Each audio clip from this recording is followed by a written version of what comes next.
The Last Journey. Chapter 1. We had seen Joel Carson off to command the USS Hood, and we received permission to keep Hank on the Constitution. They would assign another commander to be Joel's first officer. So we all attended the change of command celebration for Joel and saw him give his first command as captain of the Hood. After that, we were in orbit around Earth for a fortnight to receive replacement personnel, repairs, and shore leave. During the repairs, the skill and ingenuity of Commodore Robert O'Reilly was revealed. So the entire engineering division was far and above that of the standard design that we were forced to remain in orbit for much longer so that the Navy engineers could document what my dear friend O'Reilly had done to make the Constitution the fastest, most powerful, and most versatile ship in the explored galaxy.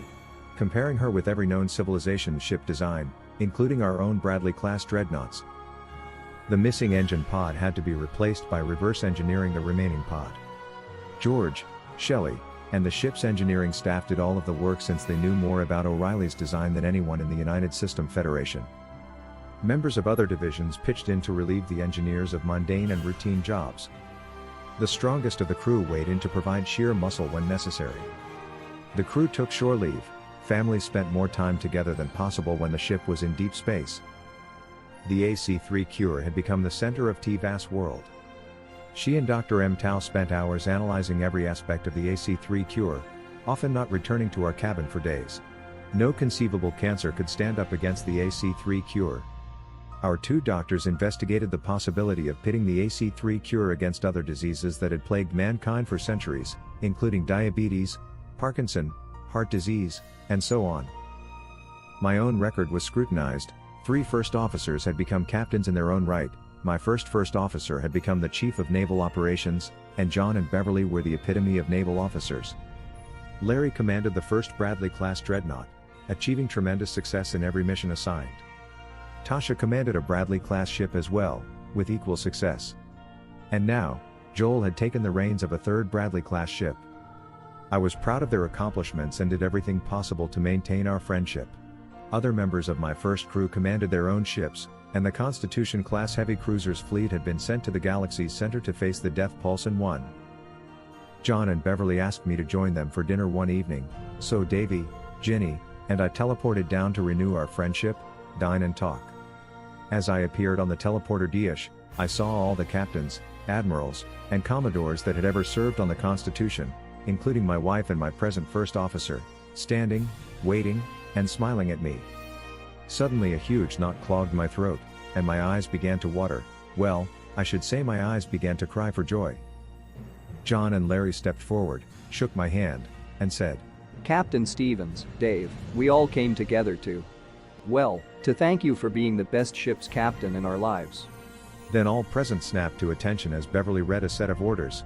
In essence, I was promoted to Vice Admiral but would still command the USS Constitution. T-VAS stood at the assembly's rear as everyone shook my hand and saluted me. Then T-VAS wrapped her arms around my neck and kissed me, a long, lingering, passionate kiss. Davy stood by my side, a tall, muscular man of 16 years, smiling and holding on to T-VAS and Ginny, and me, obviously proud of his dad. Davy pulled at my hand. "Dad, I'm hungry." John had heard and said, "Davy, we will take care of that little problem right now. Everyone, dinner is served." T-Son and Hank pulled me over to say they were extremely proud to serve with me. I shook Hank's hand and hesitantly hugged T-Son. "When are you two going to get hitched?" Hank replied, "Sir, just as soon as we break orbit, if that's okay with you." I smiled and nodded my head. During the meal, John said, "Dave, I asked for crewmen and officers that wanted to be here for these festivities, but I found that I would need a major stadium to accommodate the crowd. Sorry, it just wasn't in the budget. But we did stream it to everyone who asked for it.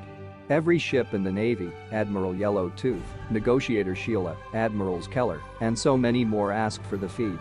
Thank you, Admiral David Stevens, for every moment we have known you. Now, let's eat." Along the table, I saw many friends and people with us through our adventures. Admiral and Commander Sims sat 2 seats from me, Captain Sorensen, Captain Peel, Captain Carson, Admiral T-VAS, Admiral Self, Commander Shelley O'Reilly, and Sherry Halloran.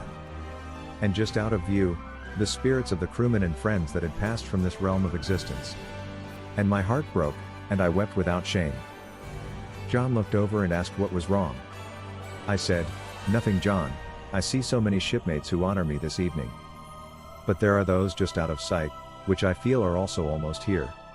Admiral Halloran, Commodore O'Reilly, Lieutenant Simmons, Ensign Rodriguez, and my dearest Stella. And other friends such as Negotiator Carter and others. They would all be as proud as I am." John nodded. T. Vass got up and hugged and kissed me. Beverly moved to allow T. Vass to sit at my side. Davy looked like he could just burst with the pride he felt. Then I put one arm around T. Vass, who held Ginny, and the other around Davy, and I smiled. With so many wonderful friends and loved ones, I'm the most fortunate man in the universe. Larry stood up with Tasha and Joel. Admiral Self, T-Son, would you join us as Admiral David Stevens, First Officers? Oh, yes, and Admiral Beverly Self, we believe our captain has been the finest we have ever served with. A toast to our captain. Here, here. Each of my first officers raised a glass in the toast. Tasha held up her hand. Please, the day our captain named me his first officer, I was floored. I asked, "Are you sure?" He said that he was never more sure of anything in his life, that I was his first officer. T-Son said, Tasha, we had the same conversation when he named me his first officer. Thank you, Captain. I look over this impressive group of my shipmates and am proud to have served with each of you. I raised my glass, a toast to those of our number who are here in spirit only, Admiral Halloran, Commodore O'Reilly, Commander Stella Stevens, Lieutenant Simmons, Ensign Rodriguez, and Negotiator Carter, here, here. As the celebration drew close, I asked for a silent moment and then, "Calm seas and fair winds, shipmates." They all replied, Calm seas, seas, Captain. and we all milled around shaking hands, hugging, and wishing each other a good night. Davy and T. Vass sought me out and took me back to our ship. George greeted me as we teleported in, grabbing my hand and giving congratulations. Captain, our ship is ready to sail again. The new engines make us faster and more maneuverable than before. I have improved the engine pod shielding, so losing one will be less likely. Damn, George, you're my miracle man, just like O'Reilly. He blushed.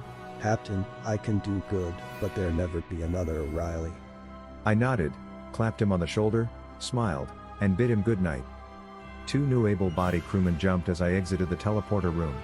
S's, sir. What are your names?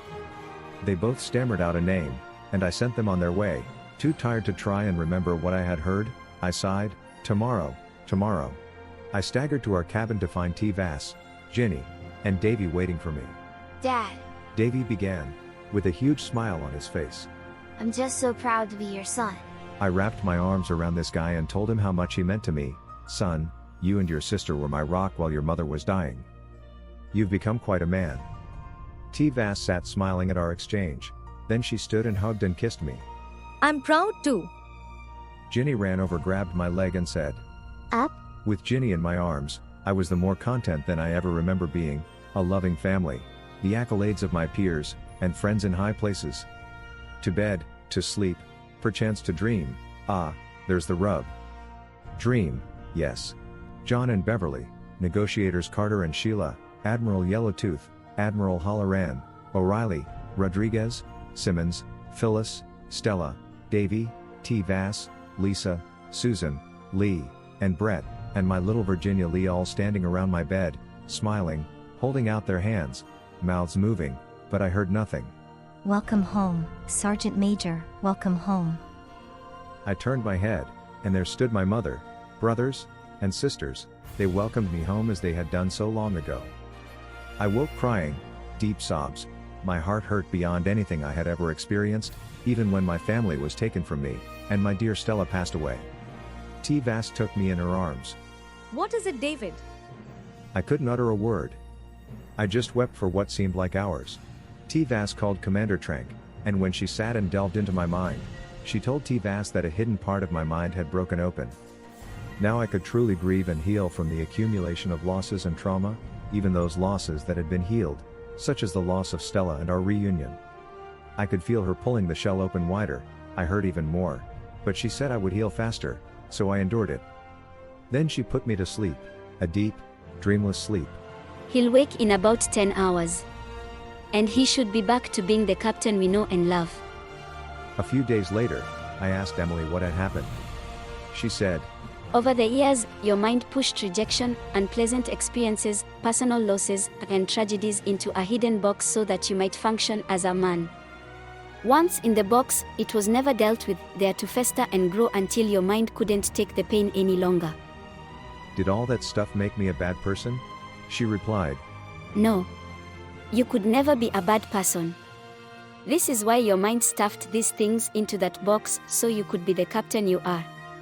Possibly the losses you have experienced of late triggered the opening of the trauma box. How do you feel? I replied, old and tired. Over the comm, I heard T-Sun's voice. Captain, we have our orders. A mission to the planet at the center of the galaxy. Emily, I guess I feel better. A mission, back to friends this time. To the comm, on my way, number 1. I left Emily's office and went to the bridge. As I entered, T-Sun called out, Captain on the bridge. As you were. Number 1, take us out of here unless there is some need to stay. She replied, Hank, plot a course to the center of the galaxy. Hem, all 16 once we have left the system. Break orbit. Hank and Barbara replied. Aye, sir. Hank looked back and smiled, and T-Sun returned his smile. I was elated. We were on our way. George had told me that the Constitution could travel faster than UL-18, that UL-19 was possible in short jumps and maybe even sustained flight, we would know only with space trials. And so, we tested our new engines, first in short jumps and then in longer and longer flights. Then I commanded, maximum speed, George, watch those babies of yours. For 16 minutes, we exceeded UL-20, then, I ended the trial. George, you are O'Reilly's successor. My sincere appreciation, Commander. You have done this ship proud.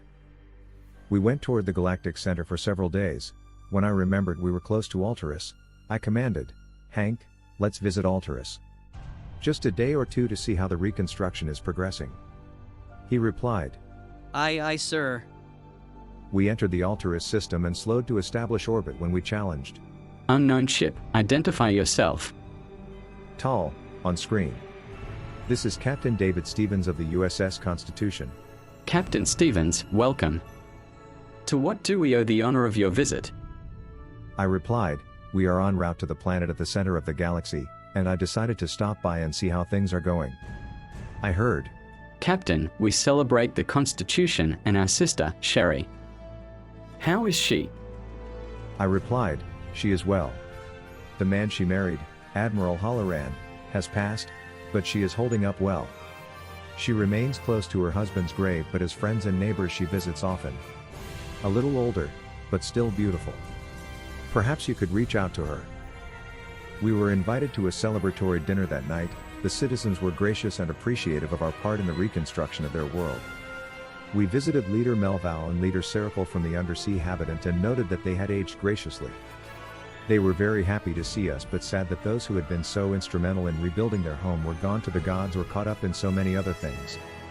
They were especially sad that Admiral Halloran had passed, and John and Beverly were not with us but understood the importance of their positions. Leader Melval remarked, We are indebted to you and your crew. Thank you, Captain Stevens. Truthfully, I was saddened to have to leave Altaris, but we did have a mission, so on we went. Our next pause was at the Compendium of Worlds to see Armin Sigmatog. That great bear of a creature had grown gray, although he remained as much in control of his ship as he ever had. We hadn't seen the Armin since we paused to hit him with the life pulse and travel with his ship for a way on our way back to the fleet with the answer to the death pulse. Again, we were celebrated by the Compendium as hosted by the Armin. He was saddened to learn that Admiral Halloran had passed, but we still caught up on our lives and celebrated our friendship. I wondered how many old friends and compatriots we would come across as we headed for the center of the galaxy. We talked about the robots of New Earth. We had not seen evidence of their existence since commanding that one ship to access their prime directive.